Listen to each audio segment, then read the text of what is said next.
I'm John McAfee. I have no clue what I'm going to talk about today. I've spoken to many of you starting last night at the dinner. And what I thought I might talk about, I think, is totally lost now, based on the input that I've received from many of you. What I'd really like to talk about is my traveler's guide to Central America, because that was suggested by a couple of you. But I will not, since it sounds inappropriate. So I'm going to talk about security. And security, I think, is something very, very germane, very central to every aspect of the blockchain and of Bitcoin. And here is why. If you're a hacker and you're stealing information, up to this point, you have had to find a third party to sell that information to. And depending upon the type of information, the third party pool gets smaller and smaller. If I'm stealing the design for a new stealth bomber from the Pentagon, then who are my potential buyers? It's a very slim pool, and it's a very risky thing to do. So information has value, or has had value, based only on who it could be sold to and what the information was. If I'm stealing a bunch of passwords, then I've got to use some Russian hacking pool that's going to put them up on the dark web, and we'll sell you 100,000 passwords for $1,000, or whatever the price is. But what about Bitcoin? Bitcoin is the information. Is it not? The value of the information is inherent in the information itself. I mean, what a boon to hackers. Now, what has happened so far has been trivial, I promise you, to what is going to be happening very soon. Because hackers do one thing very well. They sniff out their target, they study their target, they analyze their target, and when they strike in a very big way. You've had a few big strikes already. The third largest Bitcoin exchange, nearly $100 million, is out the window. The Dow, $65 million, even though that was unwound through a hard fork, which I totally disagreed with, by the way.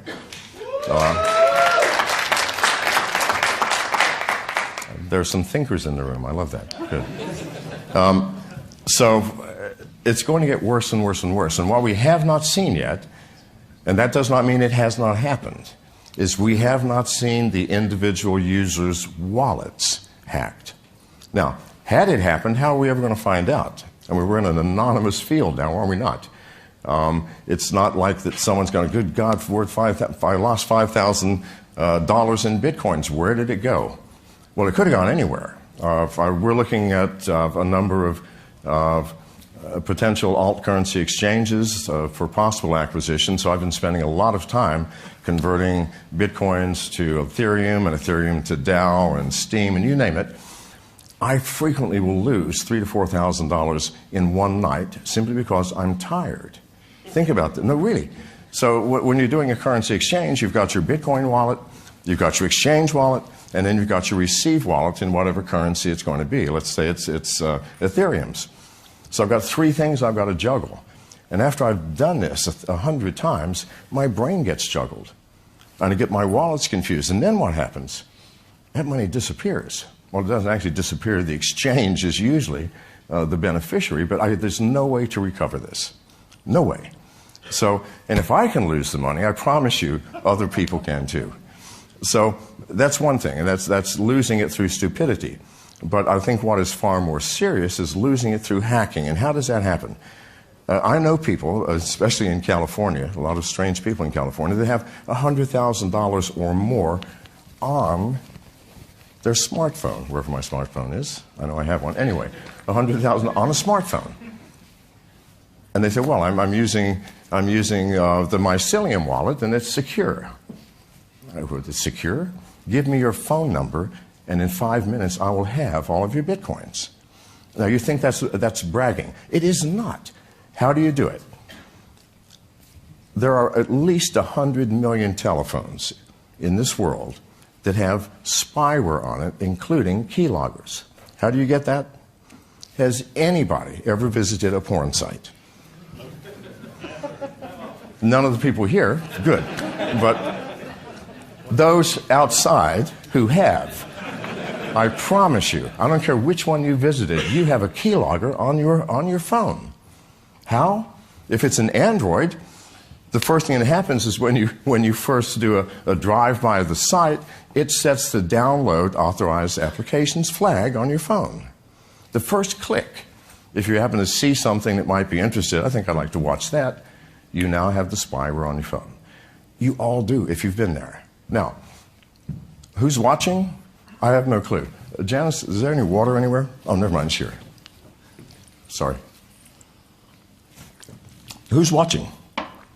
I have no clue, but neither do you. But whoever it is, it's not anyone who has your best interest at heart. And what can you do with that spyware? Well, not just the keyloggers, but also screen capture. So what can you do? Let's assume you've got the spyware, and you have a whole group of hackers somewhere. Russia, the Ukraine, China, Kansas City, I have no clue, but they're somewhere. And they're monitoring all of these tens of millions of phones. And suddenly, you're into Bitcoins and you download the Mycelium wallet or some other wallet. Well, what's the first thing that happens? What are your seed keys? Where is it displayed? Now, let's forget about encryption. Let's forget about how secure everybody says these wallets are. To get your seed keys, you have to read them from a screen, do you not? Where is that screen? It's on your phone. Where has that phone been? Maybe to a porn site. All right, so now you have an infected device and someone is watching and they have a piece of software in their keylogger that says, wait for anybody downloading any one of these 25 wallets. As soon as that happens, get ready. As soon as you run it, it'll say, the first screen that comes up will say, do you want your seed keys? Yes, no, whatever. As soon as that click happens, the very next screen is captured. Those are your keys. I now have your keys, if it's me. I'm not saying it's not me or it is me, but whoever it is has your seed keys. What does that give them the power to do? Pardon? Take all of your money. All they have to do is go, yep, I lost my wallet. Here's my seed keys. Will you do it? Oh, good Lord, I have 100 Bitcoins. I forgot that. I want them all now. In fact, convert them to my Ethereum account immediately. And I'm going to convert that to something else. And pretty soon, you can't trace it. You will never find it. And you will never recover it. Now, has that been happening? I don't know. If it hasn't, I would certainly be surprised. But I promise you this, just like a massive hack of an exchange or the Dow, there will come one day where simultaneously everybody's wallet is emptied. Now, then that will make the news. But by then what? It's too late. Because it's always too late when we find out about a hack. The Office of Personnel Management in America was hacked in 2015 by somebody who took the records of 23 million employees, of every employee of the U.S. government for the past 50 years, including all of our top secret cleared employees. That hack began in 2013. It was discovered in 2015. This is the problem. And so, why am I even into the Bitcoin arena? Number one, because I see where alt currencies are going. Cryptocurrencies are here to stay. They will not go away. It is Pandora's box, for good or ill. You will not shove this back in the box. It does not matter what governments want to do. And we all know what they want to do. Number one is collect taxes. Well, that's really hard in the Bitcoin arena, isn't it? Very difficult to do. And in some other currencies, even more difficult. But governments will have to bite the bullet eventually because you cannot suppress it. It is like trying to suppress drinking alcohol. No matter how illegal you want to make it, people will drink alcohol or smoke weed or whatever it is they want to do. And now that the box has been opened and we are using it, it will not go away. So it's here. It's here to stay, and I know that. And I see that it will become, if not Bitcoin, it will be some alt currency that will become the standard for the world at some point. And I believe that will be at some point in the near future. in its current state, we will have chaos. Absolute chaos. Not because we don't understand it or we can't understand the math or it's not adopted properly, no. Because there is no security whatsoever. I started a very small mining pool in the state of Washington, right next to a hydroelectric dam, through my company, MGT. It's a very state-of-the-art facility. It's very small. We have 400 S9s currently. We will be upping that many times. So currently we're at about 5 petahash. And why did I do that? Because mining is the record-keeping of Bitcoin. It is the backbone. It is not just a thing which spits out Bitcoins. It is the thing which keeps a tally and lets the math of this process unfold securely. So we have to have mining. Now, Bitcoin miners, you think perhaps you are immune to hacking because you're a miner? No, absolutely not. You might have a competitor. I think there are competitors. And these competitors might like to know exactly what you're doing, exactly how many Bitcoins you're spitting out, when, what magic are you using, and so on. So the first thing I did is we rewrote all of the software, everything. Because what is out there now, I promise you, is the most insecure piece of software I have ever seen. It's got nothing to do with encryption. It's got nothing to do with anonymity. It has to do with a lack of knowledge as to how software interfaces with hardware. And what is hardware? Hardware is your Ethernet connection. It's your printer. And in this day and age, it might even be your refrigerator. And don't laugh at this, because just last week or 2 weeks ago, the DYN was hacked and half of America's internet simply disappeared. Do you know who hacked it? A collection of printers, CCTV cameras, refrigerators, and routers. Why? Because they're now smart and they're connected to the internet. And there is no security for these things.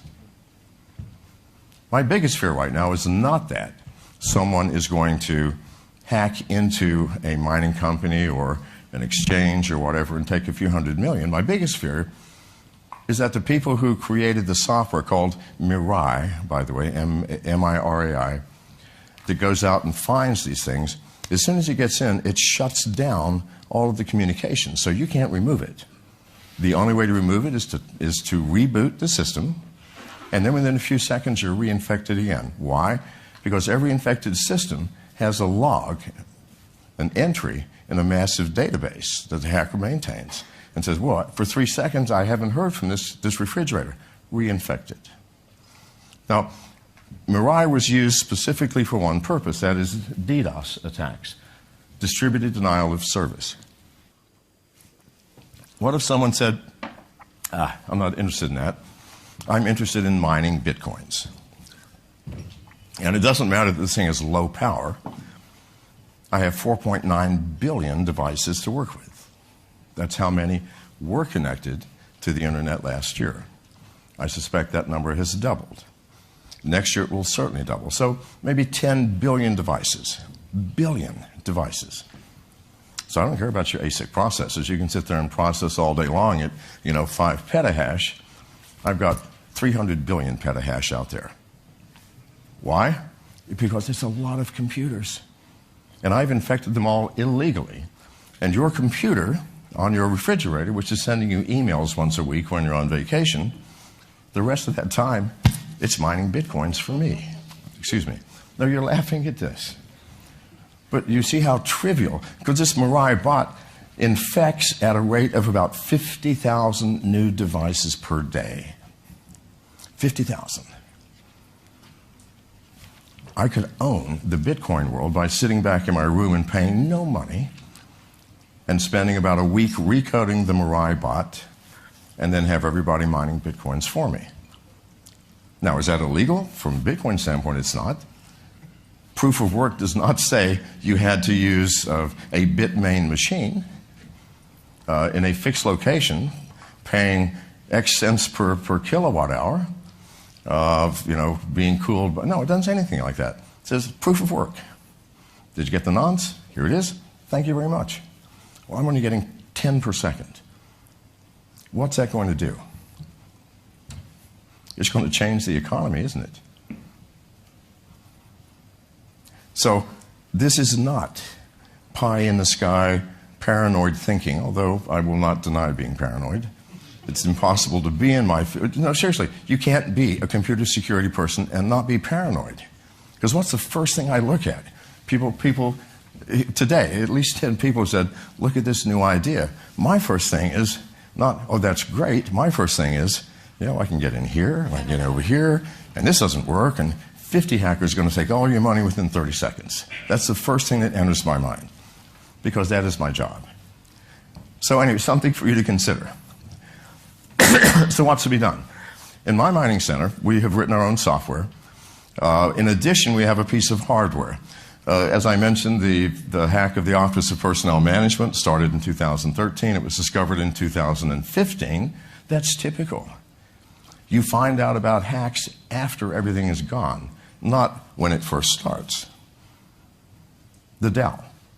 The gentleman who came up with the clever idea of having recursive subroutines create child DAOs.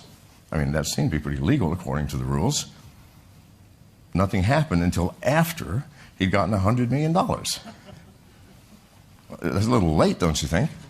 So that's typical for all hackers. Why? Because hackers get into a system, they don't immediately break into your network and steal all of your money. That's impossible. They first get in. They then have to find out what's connected. And what's connected might be a printer or a refrigerator. And by the way, printers are the most insecure devices and the ones that most hackers use because they're so easy to break into and plant software on. Once I've done that, I've got somebody on the inside. Your printer is monitoring everybody else and telling me what's going on. Think about it. The Internet of Things. So hacks don't happen instantly. They come in, they first find out what's connected, they start sniffing around, they start looking. Where's your password file? Where's your financial file? Where's your R&D file? And so on. It takes months and sometimes years. So we have a device on our system, and it's connected now, called Sentinel, which I designed and we created, that plugs in right in front of your router, and also you can plug it behind the router, that sniffs everything that happens. And within milliseconds of a hacker getting in, we identify it.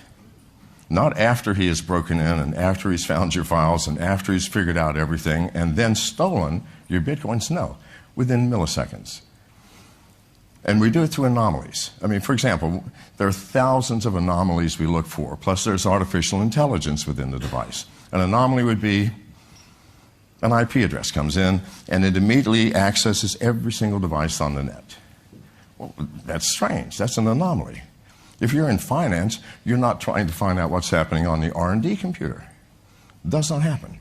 So that's an example of the thousands of anomalies that we look for. When an anomaly happens, we immediately notify whoever, like our IT head. You can do it through a DM or through email or what have you, saying, there's an anomaly here.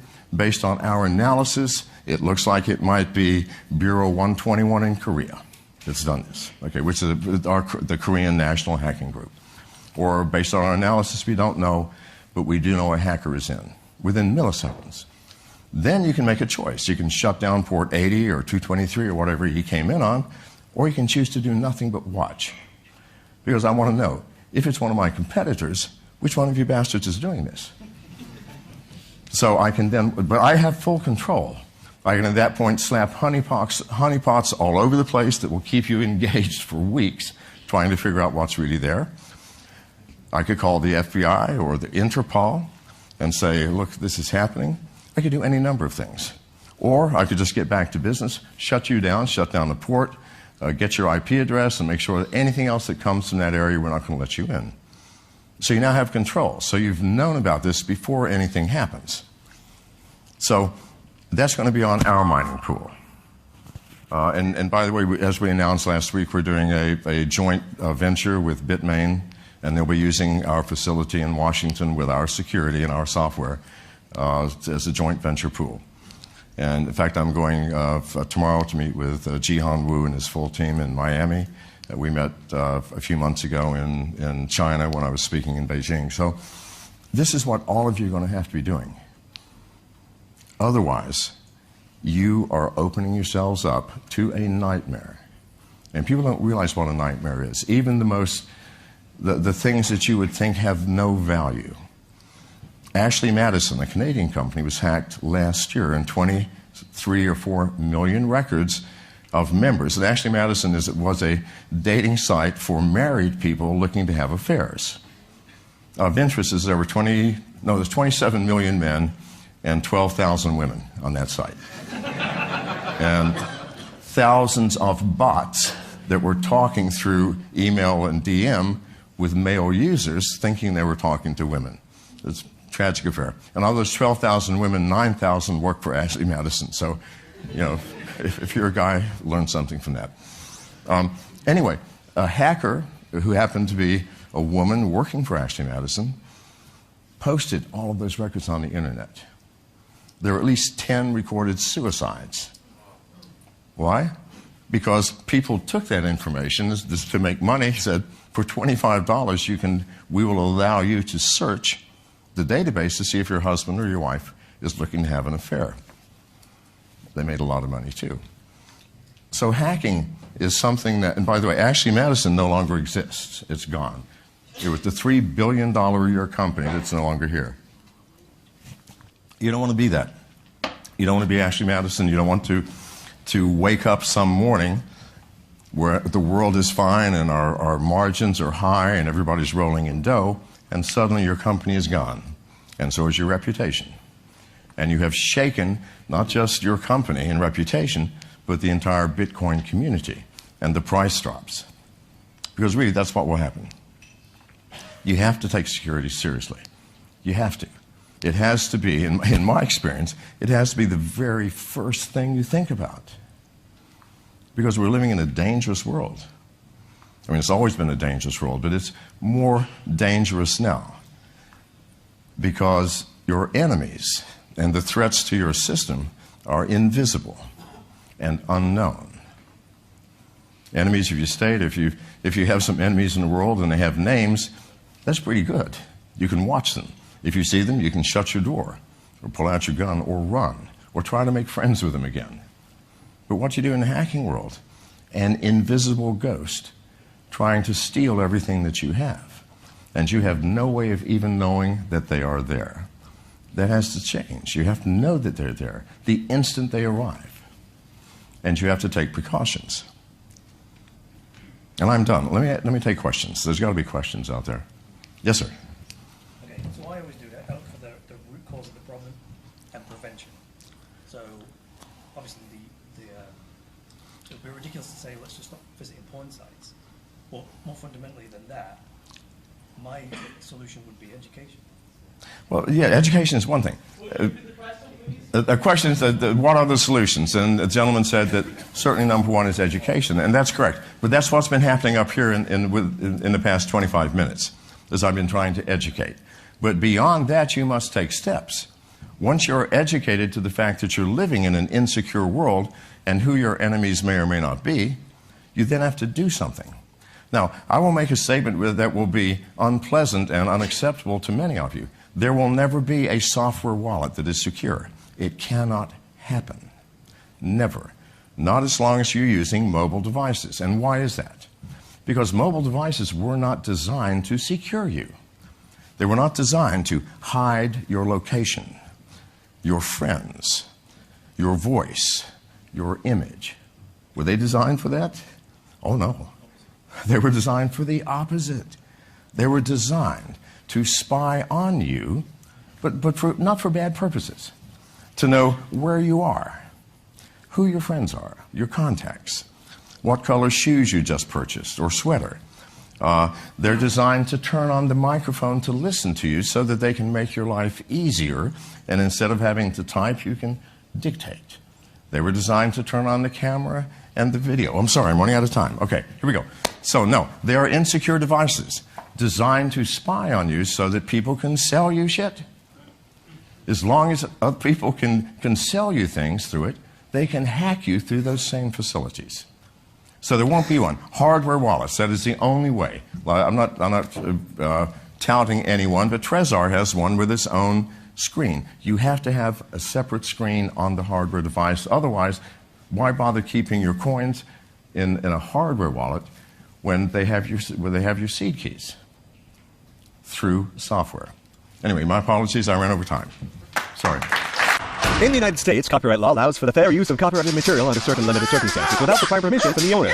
Under the law, determinations of fair use take into account the purpose of the use, the nature of the copyrighted work, the amount and substantiality of the work used in relation to the work as a whole, and the effect of the use upon the potential market for the copyrighted work. Other jurisdictions may have similar copyright provisions protecting fair use or fair dealing. If you are uncertain as to whether a specific use qualifies as a fair use, you should consult a qualified copyright attorney.